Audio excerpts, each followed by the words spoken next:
アルゴナウタイ。神々の時代、最強の冒険。聞こえる？波の音。ボールを漕ぐ音。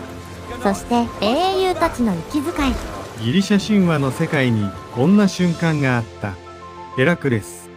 神の血を引く史上最強の男。オルフェウス。その歌声で死者さえも振り返らせた銀融詩人。カストルとポルックス。天と地を分かつ双子の英雄アタランテ。どんな男よりも速く、どんな矢よりも正確な除血。そして彼らを一つの船に乗せた男、イヤソン。ちょっと待って、これ同じ時代に存在してたって本気で言ってるの？ふふ、驚いた？これ全部本当の話よ。まあ神話の意味での本当だけど、今日はね、ギリシャ神話の中でも最大級のチームプロジェクト、その名もアルゴナウタイの物語。黄金の羊毛、怪物、呪われた岩。そして一人の女性がこの冒険の全てを変える。準備はいい？ギリシャ神話版アベンジャーズ冒険譚を一緒に見ていきましょう。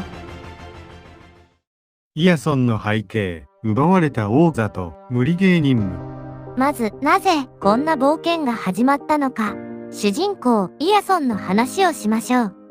時代は神話の黄金期。ギリシャ北東部イオルコスという町に一人の青年が現れた。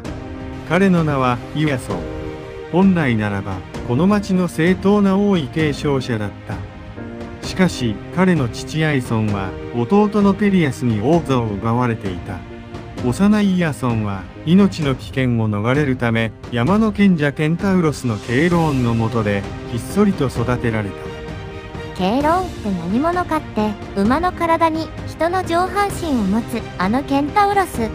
しかもその中でも最高の師匠、アキレウスやヘラクレスもここで学んでる豪華な塾ね。成人したイヤソンは王座を取り返すためにイオルコスへ向かった。その途中の川で老婆を助ける。実はそれは女神ヘラが変装した姿だった。女神ヘラはこの誠実な青年に目をかけることになる。王都に現れたイヤソンを見てオジペリアスは焦った。片足にサンダルを履いた男に気をつけよという信託を受けていたからだ。川を渡る途中で片方のサンダルを失ったイヤソンはまさにその男だった。信託っていつもこういう絶妙なタイミングで来るのよね。ペリアスの顔見たかったわね。追い詰められたペリアスは一つの策を用した。王位を返してやろう。だがその前に一つ仕事をしてもらおう。黄金の羊毛を取ってきてほしいと言ったのだ。黄金の羊毛というのはね、コルキスという黒海の彼方にある王国に保管されている、文字通り黄金色に輝く神聖な羊の毛皮。それを守っているのは眠らない巨大な竜。これはかなりのブラック案件。完全に帰ってこなくていいって言ってるのと同じだから。ちなみにこの黄金の羊毛はお羊座の神話に出てくるあの羊ね。しかしイヤソンは断らなかった。叔父の罠と知りながら、あるいは知っていたからこそ彼は言った。わかった。行ってくる。そしてここから史上最大の冒険が動き出す。アルゴー号誕生。一人で行けるわけないわよね。コルキスまでは険しい海を越えていく長旅。だからイヤソンは英雄を集めた。ギリシャ中に呼びかけたの。だが黒海の彼方へ行くにはまず海を越える船が必要だった。英雄を集める前に彼らを運ぶにふさわしい器が必要だった。ただの船？いえいえ、これは神話級のプロジェクト船。だから普通の船じゃダメ。だって乗るのは神話級の問題児たちなんだから。アルゴー号の格上げポイント、名工アルゴスが建造、船首に神木、ドドナの聖木が使われている予言する船ってわけ。女神ヘラのご加護あり。つまりアルゴー船は神殿付き、予言機能付き、女神サポート完備。スペック盛りすぎでしょ？こうして完成した船の名はアルゴー号。その乗組員たちはやがてアルゴナウタイと呼ばれる。どんな顔ぶれが集まったか紹介してあげましょう。これ本当にすごいから。英雄スカウトパートオールスター集結。最初に名を挙げなければならないのはこの男。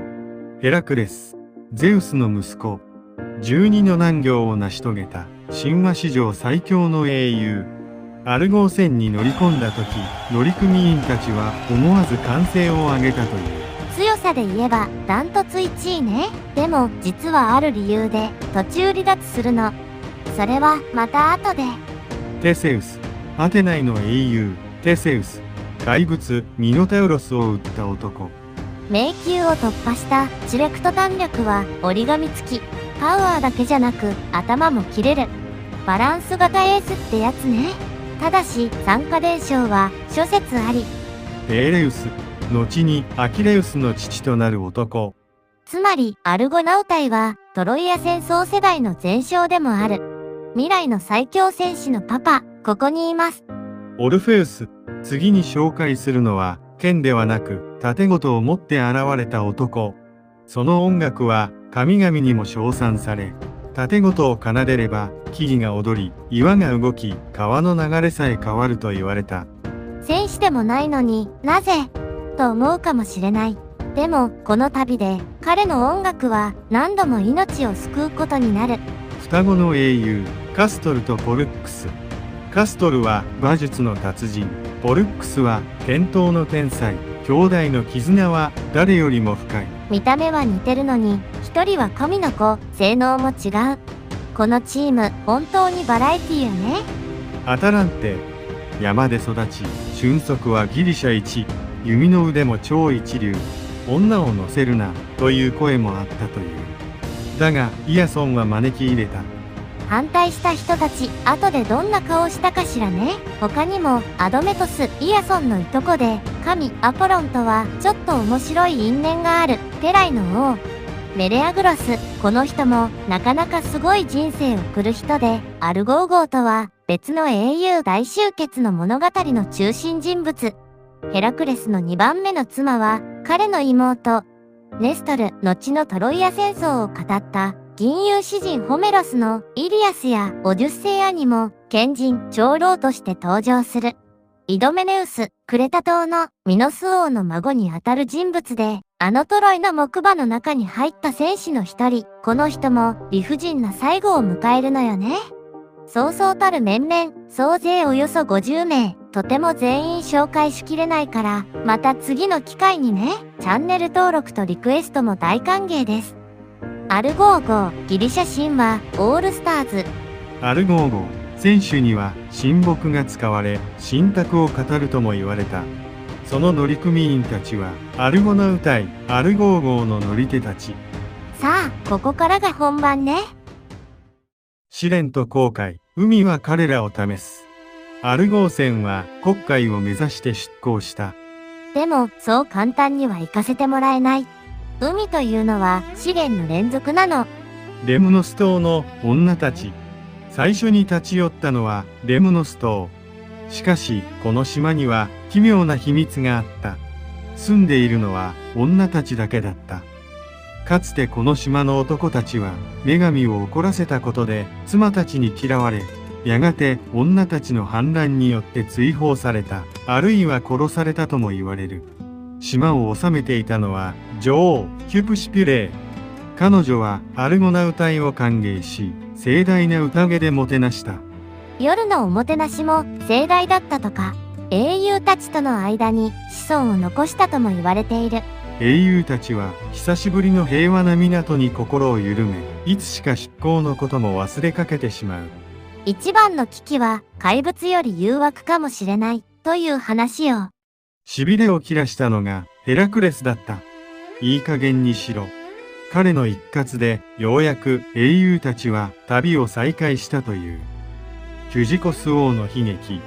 次に彼らが立ち寄ったのは若き王キュジコスが治める国。王はアルゴナウ隊を友として迎え、宴を開き、船の補給まで手伝った。しかし出港したその夜、嵐が起きた。アルゴーゴーは流され、暗闇の中で再び同じ海岸に戻ってしまう。互いに気づかないまま暗闇の中で戦いが始まり、夜が明けた時、英雄たちは気づいた。倒れていた敵の中に彼らを歓待した王の姿があった。これは神話の中でも特に心が痛い場面の一つね。悪意じゃなくて運命のいたずらで起きた悲劇。ギリシャ神話ってこういう話が多いのよね。そして夫の死に絶望した王妃も自害。アルゴナウ隊の中でも特に不条理で悲劇的なエピソードの一つ。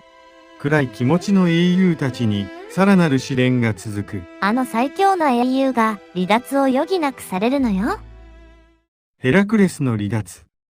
旅の途中、ヘラクレスの若い従者、ヒュラスが泉へ水を汲みに行った。しかし、その泉には水の精、ナイアードたちが住んでいた。美しいヒュラスに心を奪われたナイアードは、彼を水の中へ引き込んでしまう。姿を消したヒュラスを探して、ヘラクレスは森へと入った。叫びながら何度も名前を呼び続けた。だが、彼は戻らなかった。アルゴーゴーは神話最強の英雄を失ったまま旅を続けることになる。ヘラクレスは戦いで離脱したんじゃない。友達というか愛人だった美少年、ヒュラスを探すために残った。強くて優しい男ね。ヘラクレスはこの後、エウリュステウス王に命じられた12の興行に戻るのよね。世話しない英雄なの。シュンプレガです。ぶつかる岩。黒海へ入る海峡には恐ろしい関門があった。シュンプレガです。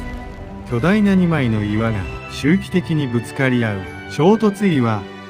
間を通ろうとする船は全て押しつぶされる。ここを通れた船は今まで一隻もない。そこでイヤソンは作戦を立てた。まず鳩を1羽岩の間へ放つ。岩が閉じる。鳩の尾羽がわずかに削れた。今だ、岩が開き始めたその瞬間、オルフェウスが盾事を奏でる。調べに合わせて50人の英雄が一斉にオールを漕いだ。アルゴーゴーは全速で岩の間へ突っ込む。岩が閉じる。船尾の飾りがわずかに削れた。それだけだった。アルゴーゴーは通り抜けた。そしてこの瞬間からシュンプレガデスは二度と動かなくなったと言われている。英雄たちが伝説を終わらせた瞬間ね。そしてこの難関の攻略法を教えた人物がいる。盲目の預言者フィネオス。アルピュイアとフィネウス。旅の途中、アルゴナウ隊は盲目の預言者フィネウスに出会う。彼は神の怒りを受け、恐ろしい罰を受けていた。食事を取ろうとすると、空から怪物が現れる。アルピュイア、嵐の翼を持つ会長たちは、食べ物を奪い、残りを汚して去っていく。しかし、その日はアルゴナウ隊の有力の英雄、カライスとゼーテースが空をかけ、アルピュイアを追い払った。救われたフィネウスは、感謝の印にこう言った。黒海への道は危険だ。だが突破する方法がある。彼は航路と試練の情報をすべて教えた。預言者に恩を売っておくのは旅の基本。イヤソン、意外と戦略家ね。メディア登場、物語が変わる。さあ、ここから話が大きく動く。アルゴー船はついにコルキスに到着した。黒海の彼方、黄金の羊毛が眠る王国。だが、当然ながら、コルキスの王、アイエテスが素直に渡すわけがない。彼はイヤソンに言った。証明してみせろ。それだけの値打ちがあるかどうかを。アイエテスが突きつけた。試練は3つ。青銅の蹄を持ち、口から炎を吐く、お牛2頭に首輝をはめ、大地を耕す。そこに竜の歯を巻き、大地から生まれ出る武装した兵士の群れを一人で倒す。そして眠らない竜を倒し、黄金の羊毛を持ち帰る。これ、一つ一つが別の神話になれるレベルの試練なんだけど、3つ同時ってどういうこと？でも、ここで一人の女性が現れる。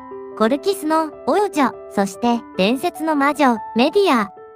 女神、ヘカテの加護を受け、変容の術を知り、薬草と魔法を操る者。